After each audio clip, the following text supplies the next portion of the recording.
каймак анан айран дегендерди берип жанагы ич өткөндөрүнү жакшылап туруп балдарды сактап калдык. Бизге бар болгону жарым ставка санитаркага берди да быйылкы жылы. Вот анан мен приказды алдым министерстводон азыр. Министрге болсо да жазамын так вот. Акимге болсо, кабинге болсо да жазамын. Барамын деп туруп, мен терапевт, мен педиатр, мен невролог, мен лор, мен глазной ушинтип иштеп атам да мында. Бир 5-600, 700 операция кылгандай өзүм сезип атам да кийин.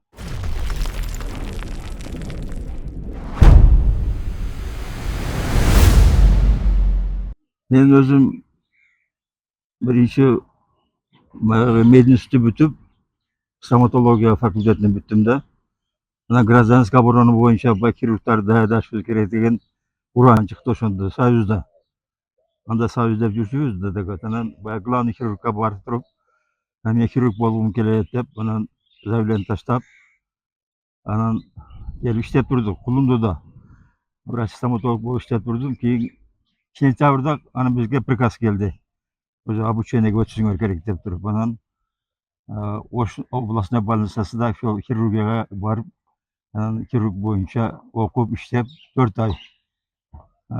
68-жылы. Так, анан ол бүткөндөн кийин Акынбаевдин клиникасына барып туруп Бишкекте. Ошол жерде 6 ай дагы хирург болуп иштеп, анан илим алдым. Монографияларды окуп, анан жалпы хирург деген мага удостоверение берди. Анан келдим дагы Лейлек борбордук больницасына хирург болуп өзүм жалгыз иштеп жүрдүм ошондо. 6 жыл хирург болуп жүрдүм. Вот анан Вагнер Талипович деген аким келип алып туруп, мени партияга өтөсүн деп партияга өткөзүп туруп, анан эми Кулумдуга барбасаң болбойт экен, Кулумду начарлап калыптыр деп, анан 50 укугалык ошо Кулумду больницасына мени бияка жөнөттү да главврач кылып туруп. Ошондон анан 11 жыл хирург ошо главврач болуп иштеп турдум ошол жерде. Анан келгенимде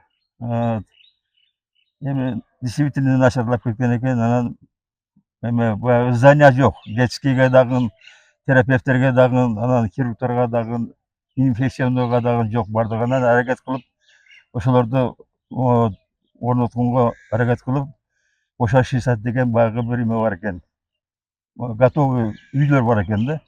Алып келип ошолорду тургузуп туруп, кийин детский терапия, анда роддомду ачып, 1975-жылы ошол чоң чогулуш кылып ачканга мындай той кылып ошону ачтык. 75-жылы сентябрда, август айында ошол баягы Ошто иштеп жүргөндө бир эки балдар менен тааныш болуп калган эдим. Баягы медтехникадан баягы хирургиянын жалпы баягы операционный кыла турган чоң немесин анжамын алдым, кичинекей малыйын алдым.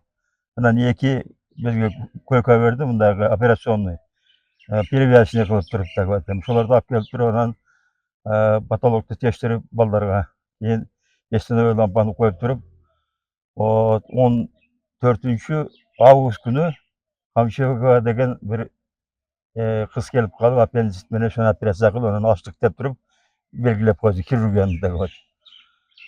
Анан 76-жылы, 69-дун 74-тө келдим да мен бияка. 74-төн 76-га келгенде анан инфекционныйды дагы ачтым. Ошентип 4-5 отделениеде ачып, анан иштей баштадык да ошондой. Бүт энергияңызды, убактыңызды ошо көбүнчө Кулумдуга арнаган турбайсызбы, Ошондо анан кийин 76-жылы молочный кухня ачтым. Колхоздун председателиге айтып, здание салдырып, анан кийин баягы термостат бар, башка нерселер барбы, бүт анжамдарды алып келип алып туруп, 3000 порция чыгара турган молочный кухня ачып туруп, анан баягы стандагы балдарга, детсадтагы балдарга биялак, каймак, анан айран дегендерди берип, жанагы ич өткөндөрүнү жакшылап туруп, балдарды сактап калдык. Ошондой кылып туруп. Анан мен иштегенге чейин 81-ге чейин ошону кылып жүрдүк. Кийин 81-де мен бир иш менен анан которулуп кетип калдым районго. Вот ошондо анан булар ошо молочканы жок кылды. Калгандар иштеп турат анан. Анан баягы мен баягы кеткенден кийин 81 жылы радон пожар болып кетті дағы, анан баягы ошо шизаны жок кылып туруп, кирпич менен уруп чыктык. Агне устойчивый деп туруп деп атам. Шону эме кылдык да. Мен основной ошо кылган кызматым ошондой болду. Анан өзүм 34 жашта эдем, 76-жылы бир Вагнер Талипович аким менен сүйлөшүп туруп, bir больница ачайлык. Биздин иштеп аткан больницабыз бул баягы элдерге жилойдон болуп салынган да. Каток жок, мында чыга албайсың, бурула албайсың бул жерде. Бир операция боло турган болсо, же бир түйөл оору болсо, муну алып чыга албайбыз деп туруп, анан кийин макул болушту. Бирок баягы биздин бир оппозицияларыбыз жазып алып туруп, ошол архитектуранын, Оштун архитектурасынын главный начальниги бар экен, Николай Осипович деген, фамилиясы эсиме чыгып атат азыр дагы. Ошол киши келип, жерди өлчөп, мынабу СРМдин үстүндөн алма бар, бак бар да ошол жерде. Анан колхоздо Дооран деген инженер бар болгон. Анан ошол 9 киши болуп барып ошол жерди аныктап, жакшы жериңер бар экен. Анан мен Аравандын проекти бар, копия кылып берем дагы, бир жумада берип жиберем деп койду. Анан сала бересиңер деп. Анан бар Йодомаринди күн сайын колдонуу түйүлдүктүн өсүүсүндө тобокелдикти азайтат. Өкөнөттүн йод менен жетиштүү камсыздайт. Йодомарин йод жашоого керек. жыйылып, МСОнун начальниги, исполкомдун председателі, аким болуп туруп, анан чечтик, баштай турган болуп туруп деп. Кийин бир жума эмес, 2 жума болсо да кабар жок.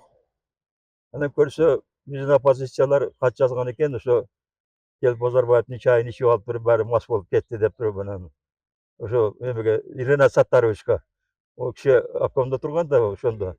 Анан ол киши катты окутуп, не кылса, ол киши мурда обширный инфаркт алган экен. Ошосу окуп отуруп эле ошентип оноп калыптыр да, алдында да. Анан ошону мен билбейт эдим. Кийин Вагнер Талипович чыгып барып, мына 2 жума болуп атат айтканда, бир жумада келе турган болгондо десем, анан эми ону кабарың жокпу деди да мен. Мен кабарым жок десем, анан онун кайчы кылып кетти. Эми ал жол ушу ишти токтотуп эле коебуз деп, ушу менен калып кетти да. Кура албай калдык кийин. Анан өзүм районго барып туруп, методический кабинетти ачып өтө иштедим. Анан ошо азыркы эме болуп турган, мэр болуп турган здание, акимдердин зданиясы да президент указ чыгарды, эме деп туруп, ошол административный корпустардын бүт баардыгын медицинага бересиңер деген указ чыкты да. Анан Турдакын Усубалович өзү звонить этип, мен 26 февралда барам деди. Ошого чейин бүтүргүлө деди да. Анан баштап бир-эки художник балдарды таап алып туруп, мен өзүм заведующий кылып чогуу тайындады. Анан зав районный поликлиника болуп иштедим дагы. Анан ошону бүтүрдүм. 24-гө бүтүрдүм да бүт баардыгын. Эми ушундай жасаганмын эми деп атам мен. Ошо аким отурган чоң здание 6 физиоаппарат койдурдум. Ортосун только китайский шелктордон койдурдум, красивый кылып туруп.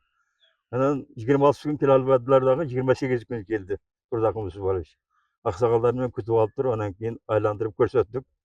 Поликлиника прекрасный, на 150 посещений деп туруп. Анан ошол эмеге баягы физкомиретке барганда өздөрү кызыгып кетти окшойт да. Кийин министр келген да, ойрот Турганбаевич менен. Анан кийин ойрот деп бакырды ошо физкомиреттин алдыда кийин. Анан Лапай деп ол киши келди. Ойрот деди, ошо Фрунзеде, ондо Фрунзе дейт эле. Фрунзеде ушундай физкомиретиң барбы деди да. Дегенде жок деди, сразу. Жок дедим дагы. Мен ошентип иштеп жүрдүм. Анан эми биз баягы кичине алиги нарушитель болуп туруп олорго таанылганбыз да, кийин ошондон мен которулуп кеткенмин да. Анан энди ошол болгондон кийин анан акимден анан ички секретарлар келип атып, биз эми сизди түшүнбөй калган экенбиз, эми барып туруп өзүңүздүн жайыңызга отуруп иштейсиз деп, анан кайрадан келип Гулам Нураев болуп дагы иштедим да. Врачтар жок болуп атат. Бизде ушу мына кадр жетишпей атат да мындайга да. Анан эли таштап кеткенге болбой калып атат. Мен бир кеттим. Коюнда бол жасалайын деп туруп. Анан аким өзү чакырып, Баймурат Асатович, иштебесеңиз болбойт экен деп, ошондон кайра иштеп келдим дагы. Анан ушул жерге бир больница ачайын деген ниет менен катуу иштедим да кийин. Мына булар эски зданиялар 59-жылы салынган. Эми ошондо 60, то есть мына мен келгенде 93-жылы келдим да буяка. Мурда СВАЭде кийин ГСП кылдым дагы, анан буяка келип иштедим анан. Клинический руководитель болуп алып туруп. Главврач тапшырдым, таштадым кийин главврачтыкты. Otanan şol bu yerде kapital ремонт кылганга акча жок так. Өкмөт менин балансымда эмес деп коет да мындайга. Больницанын балансында жок. Анан шону Баткенге барып туруп анан чечип, ошо өкмөттүн балансында экен, кийин анан миграционный комитеттен проект жазымдагын 50 000 акча алдым. Анан эме проект колхозго келип алып, жок, өкмөткө келип айттым да, бул сиздердин проектиңиздер бар экен, сиздерде экен балансыңызда. Анан о кишиден 10 000 алып, анан 61 000'di анан капиталдык ремонтко жумшап иштеп кеттик мындайга да. Анан илгери жылы бир баягы арестте бир способ бар экен, акча ойнойт экен да мында. Ошого мындан качкандар көп боло турган болсо, ошолор утат экен. Анан шону агитация кылып алып туруп, анан кийин эме 24-жылы күздө ошону утуп алдык. 17 миллионду уттук да. Анан кийин ошого жаңы здание салабыз деп больница салдырайык десек, ГСПга больница мүмкүн эмес экен. Сала албадык да. Анан келип туруп ГСПнын зданиясын жаңылап туруп, ояка салып алдык мындайга. Ошо былтыр ачтык. Келбей коюп атат да. Анан онун үстүгө бул жакта дагы бир причина бар так атам. Биздин өзү 653 приказ бар да. Ошол боюнча бизге 3 врач керек. Бул положено да. Клинический руководителден башка деп атам. Атанан жарым ставка акушер-гинеколог керек. 4 керек да мында. Мен менен 5 болуш керек да. Ошону штатын чече албай жатабыз да кийин. Мына помощь деген бир организация бар. Бар жазып барсак, иштеп бербейт дагы. Былтырда жазып бардык 4 врач бергиле деп туруп так. Болбоду. Быйыл да бердик так атам. Бизге бар болгону жарым ставка санитаркага берди да быйылкы жылы. Вот анан мен приказды алдым. Министерстводон азыр.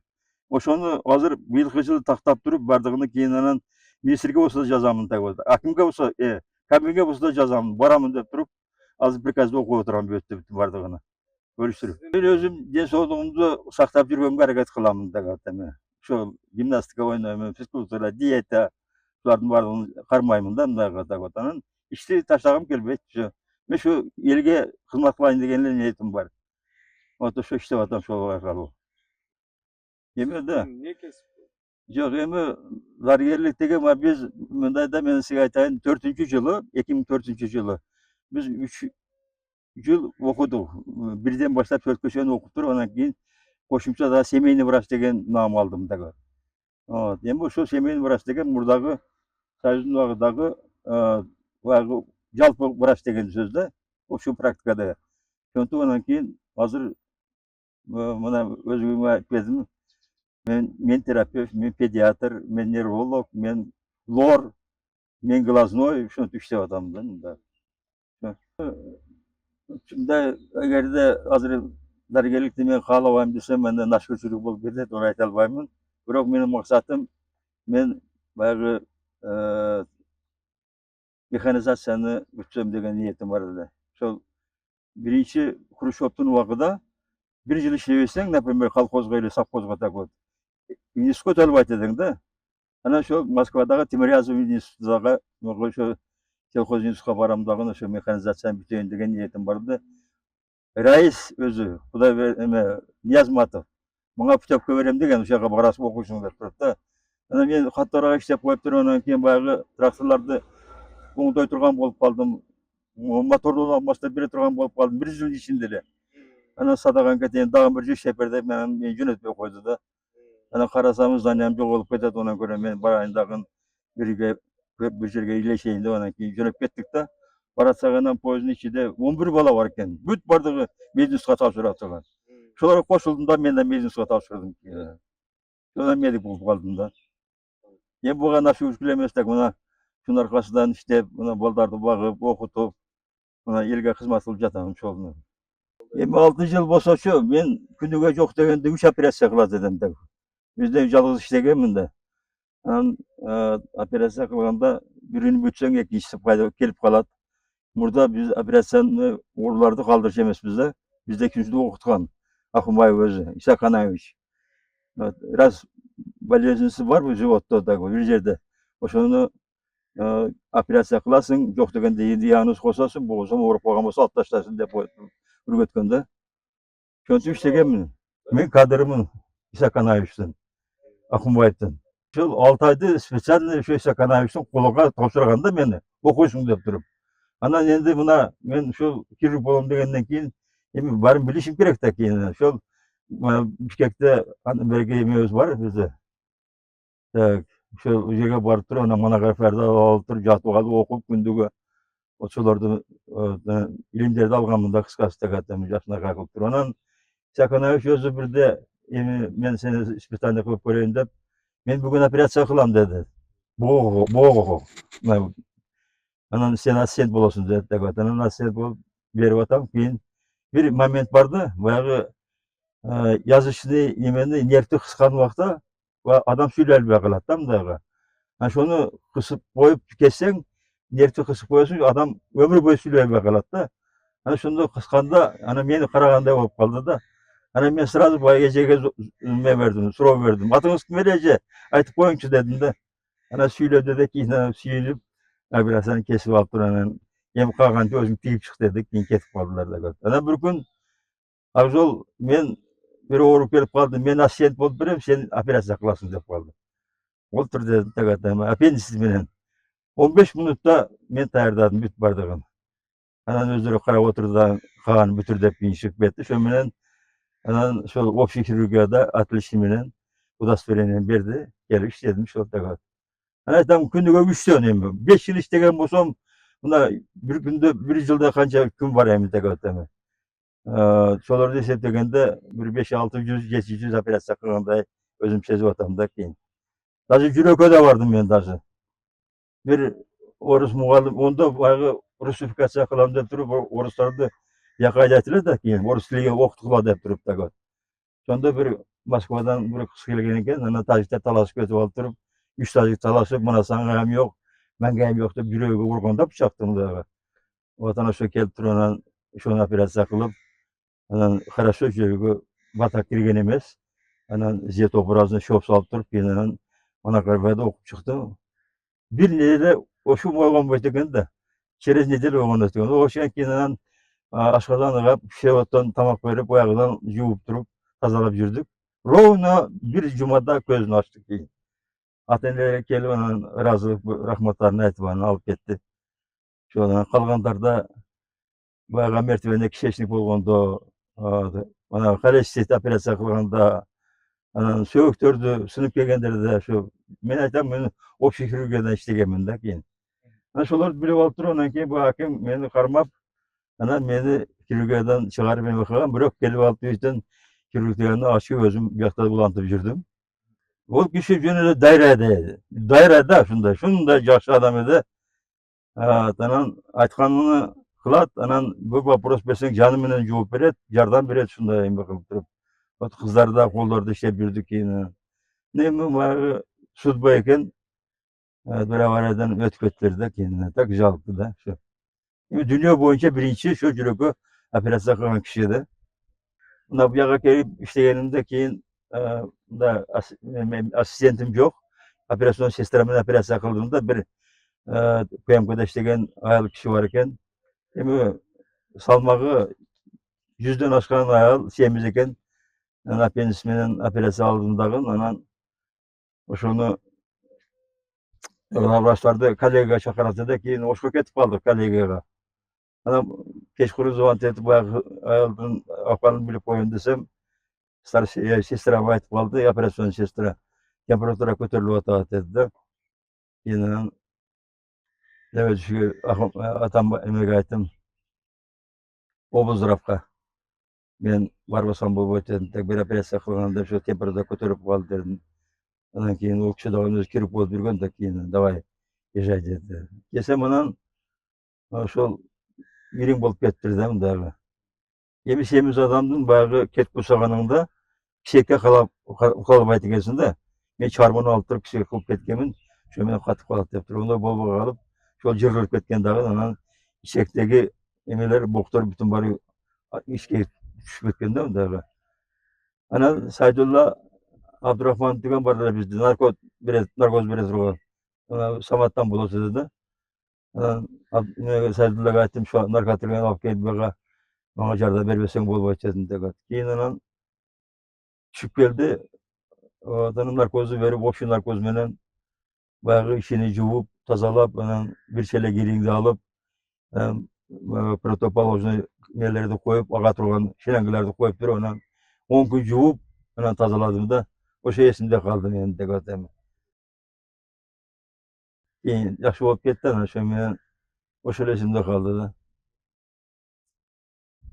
Эми баягы мен иштеп турганда, ошол 10 жылдын ичинде мен ойлоймун, клубдун участковый больницасыны 50 койкадан 120 койкага чейин көтөрдүм да. Ошондо ошол иштеп турган врачтардын бардыгыга шарт түзүлдү. Терапия. Жалпы Эми бизде медицина кыйыныраак болуп калды да. Бизде баягы платныйга өтүп кетип атты, коррупция көбөйүп кетип калды. Ошол жактар чатагыраак болуп турат да.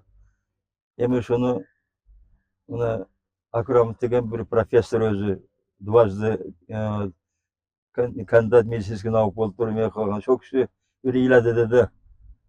Сельский местностьтен келгендер баары эле өлөт деп айтты, потому что акча жок. Азыр операциянын эң арзаны 20 000 болду деп туруп атам. Азыр 100 000 bir сетчатканы мында тигип бериш үчүн $35 000 сураптыр да. Көрдүңөрбү? Сетчатканы. Эми мындай болбойт да, мындай деп атам. Мен өзүм, например, эми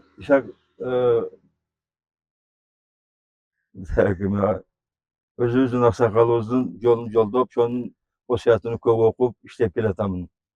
Анан мен баягы ошто иштегенимде Сергеев деген, Виталий Прокопович деген жакшы киши бар экен, главврач болуп турган деп.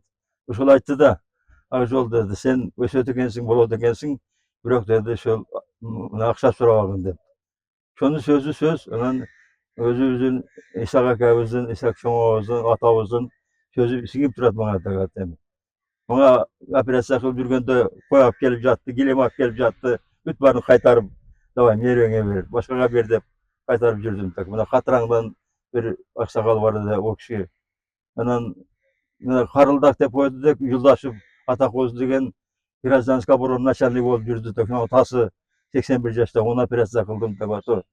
Вот бир бордогу Сүдүрүп келди, onu да кайтарып. Эми мен мындай да чатагым жок деди. Азыр деле ошого каршымын. Мына биздер кыздарыбыз менен мектепте иштегендер, анан санитаркалар баягы детсадтагы ондомдор келет да, кийин мен бюллетеньге чыгайын ака, ондомда деген бир жалобым келип калат да, мындай акчасын көтөрүп мындай. Рахмат деп коем, ошо менен чыгарып жиберем. Бюллетень да бербейм. Иштегин деп туруп. Эми главный окуш керек да. Ошол медицинада окуп, жакшы илим алып туруп, любой бала, любой адам хирург болуп, же болсо врач дарыгер болуп иштеп кетсе болот мындайга. Же бул наследственный болуп туруп, атасынан энесинен калган эмес да бул. Өзүң аракет кылсаң, баарын алат экенсиң да ушундайга. Ошол. Анан мен бүйөттө мени чакырып калды, баягы акыры коңгуроо болгондо так. Ошондой деп кааладым бардыгына так. Ошол кааласаңар, мына хирург болосуңар, кааласаңар врач болосуңар так, өзүңөр тандап аракет кылып иштесеңер баары болот болдарым деп, анан батасын берип, жолуңар ачылсын, окууңар жакшы болсун деген кеңештерди айттым ошол. Мен азыр мына ушул эмеде штаттарды полный восстановить этип, 4 врачты алып келип коюп, анан кийин кетем деген ниетим бар менде. Ошого азыр министерстводон приказдарды алып келдим так атам. 653 приказ, анан дагы толуп аткан приказдар бар деп. 1131 дагы көптөрү бар да, мындай штаттар боюнча медсестралар, врачтар бүтүн бардыгы бар. Ошолорду жакшылап жазып туруп, анан кийин сурап турган жерге сурап жазып бармакмын да. Ошону кылып, анан кийин мына колдон келсе, население көбөйүп калганда жакшы болосу да, бир больница, жок дегенде 15 койкалуу больница ачайын деген ниетим бар. Вот ошол.